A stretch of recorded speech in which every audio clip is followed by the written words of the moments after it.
काफ़ी सारे gate 2026 aspirants aptitude के सेक्शन को लेकर के कंफ्यूज है, क्योंकि उन्हें सिर्फ इतना पता है कि एप्टीट्यूड इंपॉर्टेंट है, 15 मार्क का आता है, बट सिलेबस कैसा है, क्या कैट लेवल का है या बैंकिंग लेवल का है या अदर एग्ज़ाम से उन्हीं के मिलता जुलता है, नहीं।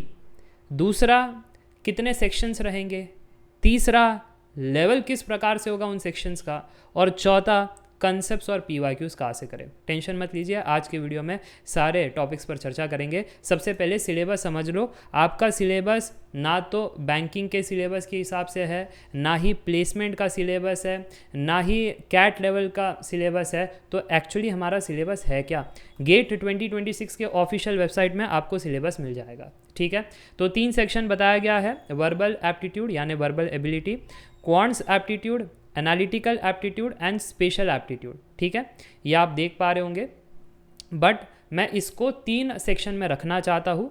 जैसे वर्बल एबिलिटी या वर्बल एप्टीट्यूड को मैं वर्बल एबिलिटी कहूँगा, ठीक है। क्वांट्स एप्टीट्यूड और स्पेशल एप्टीट्यूड को मैं कहूँगा क्वांट्स, ठीक है। और एनालिटिकल एप्टीट्यूड को मैं कहूँगा रीजनिंग, ठीक है जी। ऐसे 3 सिंपल हिस्सों में आप बांट लीजिए। अब बात करते हैं लेवल के बारे में। तो वर्बल एबिलिटी का लेवल बहुत ही इजी आता है, 1-2 क्वेश्चन आपको मॉडरेट मिल जाएंगे, टफ एक भी नहीं है। कैट लेवल में जो टफ सवाल होते हैं एक भी नहीं है, ज़्यादातर इजी है, कुछ एक आध आपको मॉडरेट मिल जाएंगे, टफ बिल्कुल नहीं मिलेगा। रीजनिंग इजी लेवल है, मॉडरेट टफ वफ कुछ नहीं है, ठीक है। ऐसा नहीं होगा कि दिमाग खपाए जा रहे हो और ये सॉल्व हो ही नहीं रहा है, इजी ही है। हाँ, कुछ एक आध 2 क्वेश्चन को आप मॉडरेट कह दोगे तो वही बात है कि 1-2 मॉडरेट आपको मिल जाएंगे, टफ 0 है। क्वांट्स में इजी भी है, मॉडरेट भी है, टफ भी है, और ये ज़्यादा भी पूछा जाता है। तो अगर मैं नंबर ऑफ़ क्वेश्चंस के बारे में बात करूँ तो मैं इसको नंबर 1 पे रखूँगा, ठीक है। अब आपके ऊपर है, मैं तो इन दोनों को एक ही लेवल पर रखता हूँ, सेम लेवल। कभी एग्जामिनर रीजनिंग ज़्यादा पूछ लेते हैं 1-2 सवाल, तो कभी वर्बल एबिलिटी ज़्यादा पूछ लेते हैं, ठीक है। बट वो मतलब सेम नंबर ऑफ़ क्वेश्चंस ही होते हैं अगर प्रीवियस पेपर्स को एनालाइज करें, ट्रेंड्स को एनालाइज करें, ठीक है। बट नंबर 1 तो क्वांट से, इसमें से ज़्यादा क्वेश्चंस आपको मिलेंगे। ये आपका सिलेबस है। अब मुझे लगता है पहला जो सवाल है सिलेबस को लेकर के वो क्लियर हो गया। दूसरा, ये जो सेक्शंस थे क्वांट्स, वर्बल, रीजनिंग, ये क्लियर हो गया। इसमें ध्यान रखना क्या है ना, कुछ स्टूडेंट्स को ऐसा लगेगा सर रीजनिंग में तो फिर हमको सब कुछ पढ़ना है, वर्बल में हमको सब कुछ पढ़ना है, क्वांट्स में हमको सब कुछ पढ़ना है। तो ऐसा नहीं है। अगर आपको एप्टीट्यूड के लेक्चर्स चाहिए कॉन्सेप्चुअल, तो आपको श्रेणिक जी स्टडी सिंप्लीफाइड ऐप पर मिल जाएंगे, हिंदी इंग्लिश दोनों में अवेलेबल है, तो कोई दिक्कत वाली बात नहीं। तो हिंदी वाले यहाँ पर कॉन्सेप्ट्स में जाते हैं और कंटेंट में क्लिक करते हैं, तो जितने लेक्चर्स मैंने यहाँ पर दिए ना, वो सारे के सारे लेक्चर्स आपको करने हैं। अब होगा क्या मालूम है, जब लेक्चर्स करोगे और वापस से सिलेबस देखोगे ना, मन में बड़े सवाल आएंगे। बता देता हूँ क्या क्या सवाल आएंगे कि सर जी यहाँ पर सिलेबस में हम देख पा रहे हैं कि रेशियो है, परसेंटेज है, तो रेशियो परसेंटेज आपकी इसमें भी हमको दिखाई दिया, ठीक है। तो रेशियो परसेंटेज ये दिखाई दिया। Simple interest, compound interest, time and work, profit loss, ये तो हमको नहीं दिखाई दे रहे सिलेबस में। तो क्या हमको नहीं पढ़ना है क्या? ये सबसे बड़ी गलती है। देख लो, आपको तो नहीं दिखाई दे रहा ना स्पीड, डिस्टेंस, टाइम और ये सब। वही अगर आप फिर 2025 का पेपर उठा करके देखते हो तो एवरेजेस से सवाल कैसे आ गए, जब एवरेजेस का तो यहाँ पर टॉपिक ही नहीं है, तो सवाल कैसे पूछ लिया। सिमिलरली जब आप स्क्रॉल करोगे नीचे, है ना, यहाँ पर मैंने एक PDF उठा दिया मेरे प्रैक्टिस कोर्स का, जिसमें मैंने सेक्शन वाइज आपको चीज़ें दे रखी है, टॉपिक वाइज भी चीज़ें दे रखी है। जस्ट मैं आपको बता रहा हूँ, तो ये स्पीड, डिस्टेंस, टाइम का सवाल 2025 में कैसे आ गया, ये तो आपकी सिलेबस में है ही नहीं ना। तो जो स्टूडेंट्स ये टॉपिक पढ़ करके प्रिपरेशन कर रहे हैं वो सबसे गलत कर रहे हैं। ये स्कैम है, ये धोखा है आपके साथ।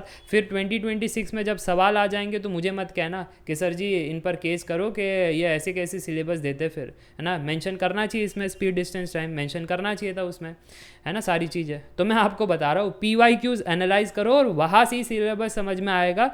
ये तो जस्ट एक आइडिया आपको दिया जा रहा है, ठीक है। तो PYQs कर जाने के बाद सारे ईयर्स के मैं आपको बता रहा हूँ कि क्वांट्स और रीजनिंग के जो जो टॉपिक्स आपको पढ़ने हैं वो सारे टॉपिक्स मैंने यहाँ पर दे रखे हैं और इन सभी में से सवाल आए हैं, ठीक है। सभी में से सवाल आए हैं, तो पूरे पूरे आपको करने, कुछ छोड़ नहीं सकते। फिर बात आ जाएगी कि प्रैक्टिस कैसे करें, हमको तो सब कुछ चाहिए, तो प्रैक्टिस कोर्स भी बना रखा है और ये प्रैक्टिस कोर्स में आपको सारे PYQs मिल जाएंगे। और सर PYQs हमें टॉपिक वाइज भी चाहिए, सेक्शन वाइज भी चाहिए, तो हाँ वो भी दे रखा है। तो देखो टॉपिक वाइज गेट के PYQs मिल जाएंगे, ठीक है। Ratio, proportion, percentages, simple interest, जिसमें ज़्यादा PDF दिख रहा है उसका वेटेज ज़्यादा है, ठीक है। और वो हर एक टॉपिक से आपको दिखाई दे रहा है ना सवाल, आपके सिलेबस में तो मेंशन नहीं किया, बट इधर देखो हर एक टॉपिक से सिलेबस का ये सवाल आ रहा है। चलो, इसके अलावा 2025 का लेक्चर नोट्स भी मिल जाएगा, सेक्शन वाइज भी दे रखा है, ताकि अगर सिर्फ आपको क्वांट्स प्रैक्टिस करना है तो कर लो, ठीक है, सिर्फ वर्बल करना है तो कर लो, वैसी चीज़ है। अब बात रही सर वर्बल कहाँ से करें, तो वर्बल में मैंने एक PDF बना करके रखा है, ठीक है, इसी में आपको मिल जाएगा नीचे वर्बल एबिलिटी का PDF, उतना रेफर कर लो काफ़ी है, क्योंकि इजी टू मॉडरेट लेवल का है, टफ बिल्कुल नहीं है। तो अगर प्रीवियस ईयर क्वेश्चंस का वो डिटेल सोल्यूशन जहाँ पर मैंने बताया भी है, इस प्रकार से देखिए, ट्रैक है ना, ट्रैक कीजिए, सवाल ये सेक्शन से ज़्यादा आ रहे, तो पूरा उसमें PDF में दिया गया है, तो उसको कर लेना, बात हो जाएगी, सवाल सुलझ जाएंगे, ठीक है।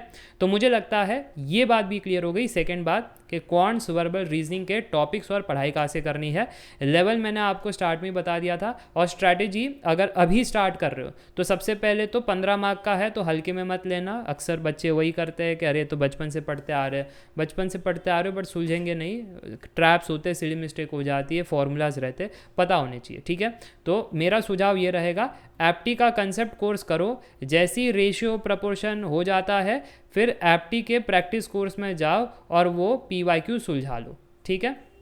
वो हो जाने के बाद फिर नेक्स्ट परसेंटेज, फिर उसके PYQs, फिर नेक्स्ट, ऐसे करके पूरा सिलेबस ख़त्म कर लो। डेली अगर लेक्चर्स करोगे हो जाएगा, और डेली फिर फ्री टाइम में PYQs करोगे, कॉन्फिडेंस आ जाएगा, इतना काफ़ी है, 15 मार्क आपको आ जाएगा, ठीक है जी। समझ में आ गया, अब कोई कन्फ्यूजन नहीं।